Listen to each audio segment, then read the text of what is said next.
guys. Magandang gabi sa inyo guys. Ako mga brother, sister. Dito pala ako sa kwarto ko. Matutulog na ako pero mayroon na akong ipibidyo sa inyo guys. Tungkol dun sa napanood ko dun sa nag-vlog na tungkol sa Saturn. Nasabi kasi niya guys na ang Saturn daw ayaw nilang ipagamit dahil nakuha na daw sa kalaban. Nakuha na daw sa kalaban guys itong Saturn na testamento. Ayaw na daw niya ang paggagamit itong testamento na Saturn dahil nakuha na daw sa kalaban. Totoo lang guys, ito pong testamento na to, testamento na to guys, makapangyarihan po ito. Hindi po ito makukuha sa kalaban. Ito po ang pinatakutan sa mga kalaban ng mga masasama na nilalang. Ito po ay salita ng Diyos Ama na makapangyarihan sa lahat. Ito po ang kinakatakutan ng mga demonyo. Ito pong tao na to guys na napunood ko sa vlog niya, sinabi niya na ang Saturn daw ay nakuha na sa kalaban. Hindi totoo yung pinagsasabi niya. Dahil ito pong tao na to guys, wala naman pong alam ito sa Saturn eh. Dahil hindi po ito nanggagamot. Kung nanggagamot siya kung sabi niya kasi nanggagamot daw siya, umpisa pa lang yung pagkagamot, naligaw na siya ng landas. Tingnan mo po yung itsura niya guys. Oh. Ito po yung nagsasalita na ang Saturn daw ay naagaw na sa kalaban.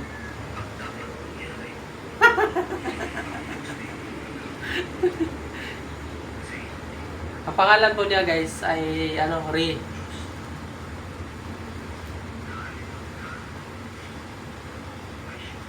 Mayroon po siyang kinakagagalitan na tao. Mayroon siyang masama ang loob niya guys, nararamdaman. Nakikita ko sa kanya na masama yung loob niya, na ang punong-punong galit yung puso niya guys. Itong tao na to. Kaya sinisiraan niya ang testamento ng Saturn. Ang Saturn daw, testamento ng Saturn ay nakuha na sa kalaban.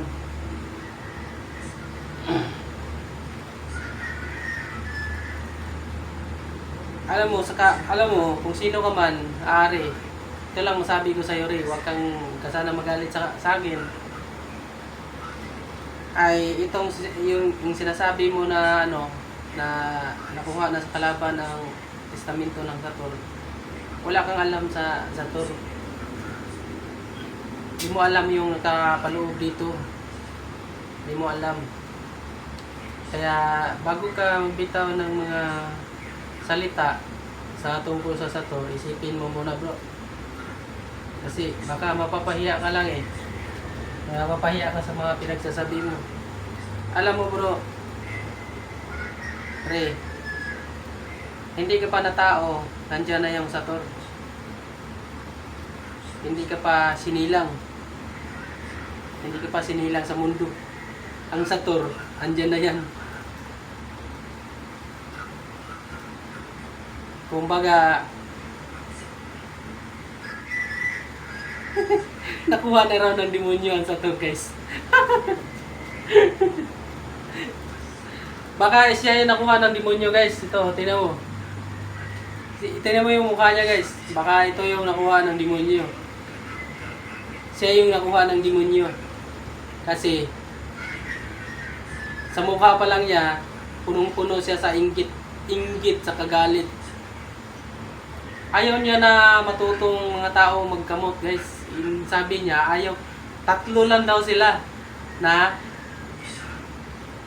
sila na may pinagsabihan ng Diyos Ama na manggamot. Sabi niya, tatlo lang daw siya guys.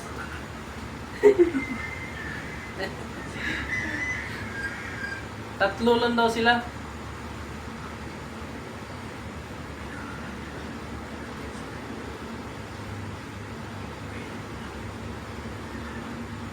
naligaw na to nalandas guys eh. Kaya nagkaganito. Yung tao na to.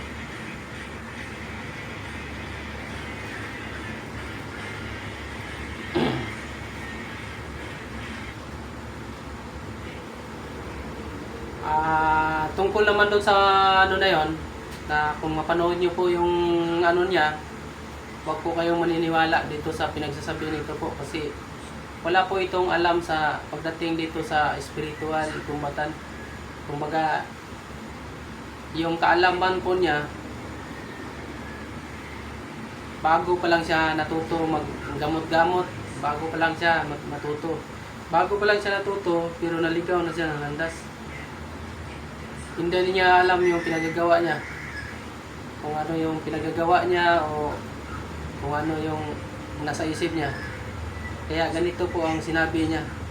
Kaya mo yung mukha niya. Ano nangyayari sa mukha niya? Oh. Oh. Talagang ano eh.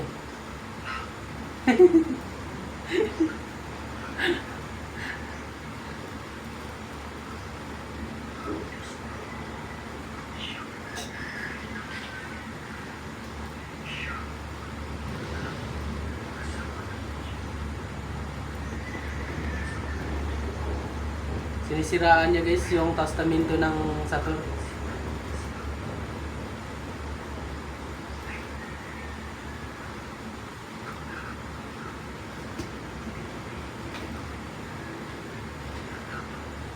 Sige guys, tulog na ako.